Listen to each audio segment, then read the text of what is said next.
Hello વિદ્યાર્થી મિત્રો, હું તમારું માનવ ક્લાસીસમાં ફરી હાર્દિક સ્વાગત કરું છું. તો આપણે ધોરણ 7 નો ગુજરાતીનો 13મો પાઠ જોવાનો છે, આઈડિયલ સ્વભાવનું સોલ્યુશન. તો ફટાફટ આપણી ચેનલને લાઈક એન્ડ સબસ્ક્રાઇબ કરી નાખો અને વધુ વખત શેર પણ કરી દો.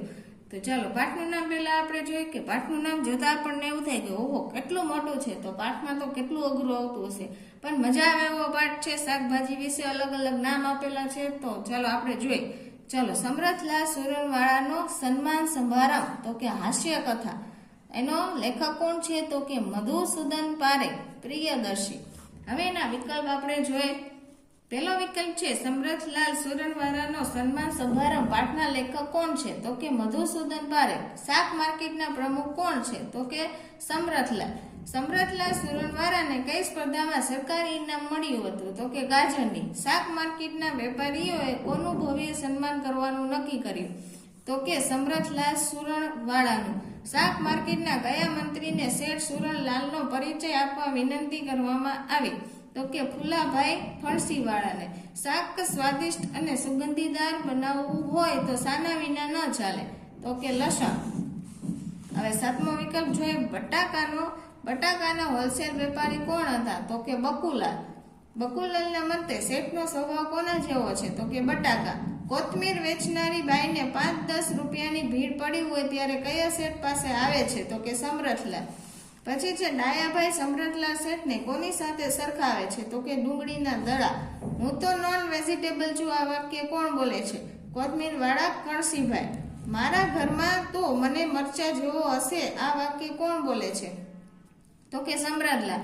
સમરથલાલના શાળાને શાનો વેપાર છે? તો કે સકરિયાનો. હવે પાછા તમને એની ખાલી જગ્યા આપેલી છે. તો પેલું છે સમરથલાલના સન્માન સમારંભમાં ખાલી જગ્યા રૂપિયા ભાડું ભરીને ભવ્ય હોલ રાખ્યો હતો કે 500. આખો સભાખંડ ખાલી જગ્યા વેપારીઓથી ખીચોખચ ભરાઈ ગયો હતો શાકના. સમરથલાલ હવે ખાલી જગ્યા હરીફાઈના ઇનામ મેળવી લાવે છે? તો કે મૂળાની. આપણા સુરનવાળા શેઠ પણ બટાકાની માફક ખાલી જગ્યા છે? તો કે મળતાવડા. કોઈ વેપારી ખાલી જગ્યામાં ફસાયો હોય તો સુરનવાળા તેને સહાય કરે? તો કે નાણાભીડ. ડુંગળીને ખાલી જગ્યા કહેવામાં આવે છે? તો કે કસ્તુરી. સમરથલાલના જમાઈ ખાલી જગ્યા કહેવામાં આવે છે? તો કે જમરૂ. ખાલી જગ્યા શાકના વેપારીઓ એક સાથે ભળીને ખાલી જગ્યા શાક જેવા સ્વાદિષ્ટ થાય? તો કે પંચકુટિયા. હવે નીચે તમને એના ખરા ખોટા આપેલા છે, તે તમે જોઈને પણ કરી શકો છો. અને અહીંયા અલગ અલગ શાકભાજી વાળામાં અલગ અલગ નામ આપેલા છે, કોણ શું કામ કરતા હતા તે પણ અહીંયા જોડકું છે, તો તેથી તમે એ પણ જોઈને કરી શકો છો. હવે નીચે આપણે એક એક વાક્યના પ્રશ્ન જવાબ જોઈ. પેલું છે સમરથલાલનું સન્માન શા માટે કરવામાં આવ્યું હશે? તો કે સમરથલાલે 3.5 હાથનું ગાજર ઉગાડીને ગાજરની સ્પર્ધામાં સરકારી ઇનામ મેળવ્યું હોવાથી તેમનું સન્માન કરવામાં આવ્યું હશે. હવે છે બીજો પ્રશ્ન. સમરથલાલે અગાઉના બધા વિક્રમો કેવી રીતે તોડી નાખ્યા હશે? સમરથલાલે 3.5 હાથનું ગાજર ઉગાડીને અગાઉના બધા વિક્રમો તોડી નાખ્યા હતા. સ્ટેજ અને દરવાજા પર શાના તોરણ બાંધવામાં આવ્યા હતા? તો કે સ્ટેજ અને દરવાજા પર ભાજી અને કોથમરીના તોરણ બાંધવામાં આવ્યા હતા. પ્રમુખશ્રીની વિનંતીને માન્ય રાખી કોણ સમરથલાલને અભિનંદન આપવા ઊભા થયા? તો કે લસણવાળા લલ્લુભાઈ સમરથલાલને. બટાકાનો સ્વાદ કોણે કોણે હોશે હોશે મળે છે? મહિલા, પુરુષ અને છોકરાઓને. ડાયાભાઈના મતે સમરથલાલ કયા કામોમાં મોખરે હતા? તો કે રેલ રાહતના કામમાં તેમજ રામ રોટલા આપવામાં મોખરે હતા. કોથમીર વાળા કરસીભાઈ પોતાને નોન વેજીટેબલ કેમ કહે છે? તો કે કરસીભાઈ શાક વેચતા નથી, પરંતુ આદુ, મરચા અને કોથમીર વેચવાનો ધંધો કરતા હોવાથી પોતાને નોન વેજીટેબલ કહે છે. પછી 8મો પ્રશ્ન જોઈ. કોથમીર વિના શું શું ફીકું લાગે? તો કે બટાકા, ડુંગળી કે કોઈ પણ શાક, દાળ કે કઢી વગેરે બધા કોથમીર વિના ફીકા લાગે છે. કોથમીર ન વાપરે તે કેવો કહેવાય? તો કે કોથમીર ન વાપરે તે અકલનો કોથમીર કહેવાય. સમરથલાલના દાદા શેના વેપારી હતા? તો કે સમરથલાલના દાદા સુરણના વેપારી હતા. હવે આપણે ટૂંકમાં ઉત્તર જોયું. પહેલો પ્રશ્ન છે, ભણસીવાળાએ સમરતલાલ સુરણવાળાને પરિચય આપતા શું કહ્યું? તો કે સમરતલાલ શેઠને હું 10 વર્ષથી ઓળખું છું. એમના દાદા ભલે સુરણવાળા હોય, એમને ગાજરમાં ઇનામ મેળવ્યું છે. હજુ તો એમની ઉંમર 60 વર્ષની છે, છતાં એ સરકારી ઇનામ જીતી લાવ્યા છે. મારી તો ભગવાનને પ્રાર્થના છે કે હવે મૂળાની હરીફાઈમાં ઇનામ મેળવી લાવે. ભગવાન એમના 100 વર્ષ પૂરા કરીએ એવી પ્રાર્થના છે. બટાકા હોલસેલ વેપારી બકુલાલને શેઠનો સ્વભાવ કેવો લાગે છે? તો કે બટાકા જેવો લાગે છે.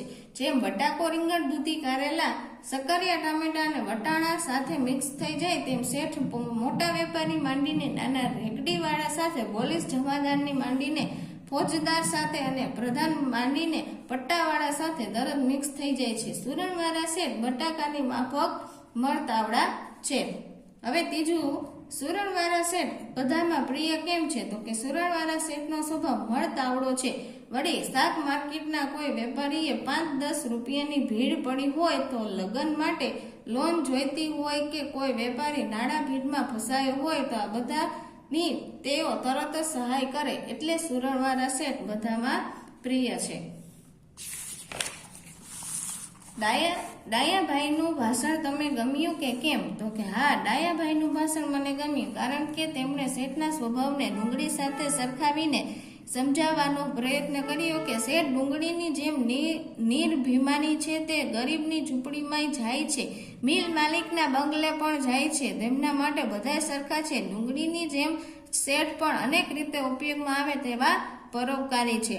કરશીભાઈ સુરણવાળા શેઠને કોથમીર જેવા કેમ કહે છે? કારણ કે ભલે 60 વર્ષના થયા પણ લીલી કોથમીરની જેમ તે હંમેશા તાજા ને તાજા દેખાય છે અને કોઈ પણ કામ કરવા બધા ભલે ભેગા થાય પણ શેઠ ના હોય તો કામ ફીકું પડી જાય. શેઠ કામ હાથ પર લે એટલે કામમાં મગમગાટ આવે છે. સમરતલાલના કુટુંબને વેજીટેબલ ફેમિલી શા માટે કહી હશે? કારણ કે તો કે સમરતલાલ પોતે ગાજરના વેપારી છે, જ્યારે એમના દાદા સુરણવાળા સુરણનો વેપાર કરતા હતા અને સમરતલાલના જમાઈ જમરૂખના વેપારી છે, જ્યારે તેમનો સાળો સકરિયાનો વેપાર કરે છે. આમ તેમના બધા સગા સંબંધીને વેજીટેબલનો વેપાર હોવાથી તેમના કુટુંબને વેજીટેબલ ફેમિલી કહી હશે. હવે નીચે મોટા પ્રશ્ન આપેલા છે તો આપણે આગળ નાના પ્રશ્નમાં જોઈ ગયા તે જ બધું એમાં આવે છે લખવાનું, તો તમે આમાંથી જોઈને પાકું કરી શકો છો. ચલો, આ બાજુ છે ભાગ્ય મુજબમાં પાઠના આધારે હું કોણ છું મને ઓળખો. તો કે ગરીબ અને તવંકર સૌ કોઈને મારા વિના ચાલે નહીં. ડુંગળી, હું તો નોન વેજીટેબલ છું. કોથમીર, મને તો શાક માર્કેટની શોભા માને છે. ગાજર, અમે બંને ફરાળી. તો કે બટાકા અને સુરણ, મહિલા પુરુષ અને બાળકો મને હોશે હોશે માણે છે. બટાકા, મારા વિના બધું ફીકું લાગે. કોથમીર, મને તો બધાય શાક માટે ભળી જવું ગમે છે. બટાકા. હવે છે નીચે આપેલ સ્વાદ ખોટો હોય તો સુધારો, ત્યારબાદ સવાદ બોલવાનું નામ લખો. તો કે શેઠની સુવાસ લસણની જેમ ચારેકોર ફેલાઈ જાય છે, એવું કોણ કહે છે? તો કે લલ્લુભાઈ. મને તો શેઠનો સ્વભાવ ડુંગળી જેવો લાગે છે. તો કે ખોટું હતું. કેના જેવો લાગતો? બટાકા જેવો. અને કોણ બોલતું? બકુલાલ. પછી સમરતલાલનું સુરણ કસ્તુરીની જેમ મહેકે છે. તો કે સાચું, સુરણની જગ્યાએ શું આવશે? શાક આવશે. અને ડાયાભાઈ, સુરણવાળા શેઠ બટાકાની માફક પરોપકારી છે. તો બટાકાની નહીં, કેની જેમ હતા? ડુંગળીની જેમ. અને ડાયાભાઈ, આપણા સમરત શેઠ બટાકાના દડા જેવા છે. તો કે બટાકાના નહીં, એની જગ્યાએ કેવા હતા? ડુંગળીના દડા છે, એટલે ડાયાભાઈ. પછી છઠ્ઠું છે, હું તો સુરણવાળા શેઠને કોથમીર જેવા જ કહું છું. તો કે કરશીભાઈ, હવે એ મૂળાની હરીફાઈમાં ઇનામ મેળવી લાવે છે. ફુલાભાઈ, મારા જમાઈ તરબૂચના વેપારી છે. તો કે સમરતલાલ, તરબૂચના નહીં, શેના હતા? જમરૂખના. હું સુરણવાળાને અપીલ કરું છું કે હવે 2 મણનું સકરિયું ઉગાડે, અને સુરણવાળાને અપીલ કરું છું કે 2 મણનો બટાકો ઉગાડે. એવું કોણ? બકુલાલ. ચાલો, પાછળ તમને આપેલું છે વાક્ય મુજબમાં ગુણ કે કાર્ય દર્શાવવાના છે, જે મેં આ લખીને આપેલું છે, તમે જોઈ શકો છો. નીચે પણ એવું જ કંઈક છે અને એ પણ મેં આમાં લખી જ આપેલું છે. નીચે એક જોડકું આપેલું છે, એના પછીમાં એનો અર્થ દર્શાવવાનો છે અને વાક્ય બનાવવાના છે.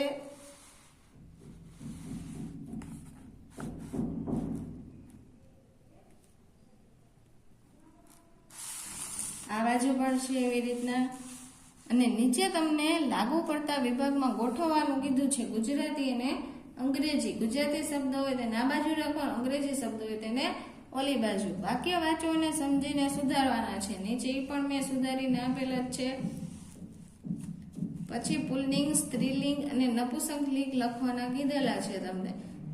તો એ પણ મેં ઘણા બધા નામ તમને આપેલા છે લખેલા. પછી નીચે પણ એવું જ છે, એમાં પણ ઘણા બધા નામ છે. તમને કોઈ એમ કે 5 લખવાના તો તમારે 5 લખવાના રહેશે. જે પ્રમાણ નાખી એ પ્રમાણે તમે લખી શકો છો.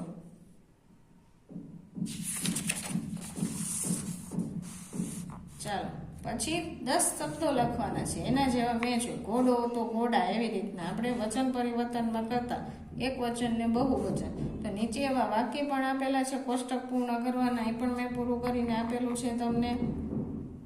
પછી એની નીચે છે પાછું આવ્યું પુલ્લિંગ, સ્ત્રીલિંગ, નપુંસકલિંગ અને બહુવચન. તે નોખા પાડેલા છે અને તમારી એક્ઝામમાં પણ પૂછાય છે આ વસ્તુ વ્યાકરણ વિભાગમાં. તો સરખું પાકું કરી લેવું. અને આ સંજ્ઞા નીચેની રહી વ્યક્તિવાચક, સમૂહવાચક, જાતિવાચક, ભાવવાચક, તે પણ પૂછાય છે. વર્ગીકરણ રીતે પણ પૂછાઈ શકે. આ બાજુ સમાનાર્થી જોઈએ આપણે.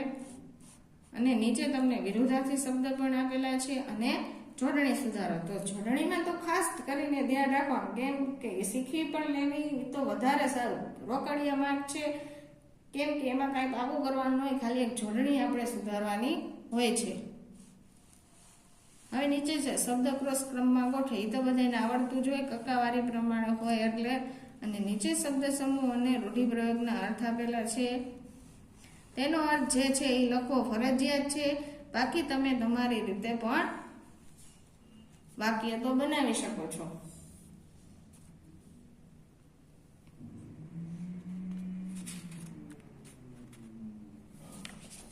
ચાલો પાછા પેરેગ્રાફ આપેલો છે, એમાં તમારે વિરામ ચિહ્નો મૂકીને સુધારવાનો છે. તો એ પરીક્ષામાં 2 માર્કમાં પૂછાય છે. તો સરખી રીતે તમારે કરી લેવો. અને નીચે તમને શાકભાજી ખાવો તો તંદુરસ્ત થાઓ વિષય પર 10-12 વાક્યો લખવાના છે.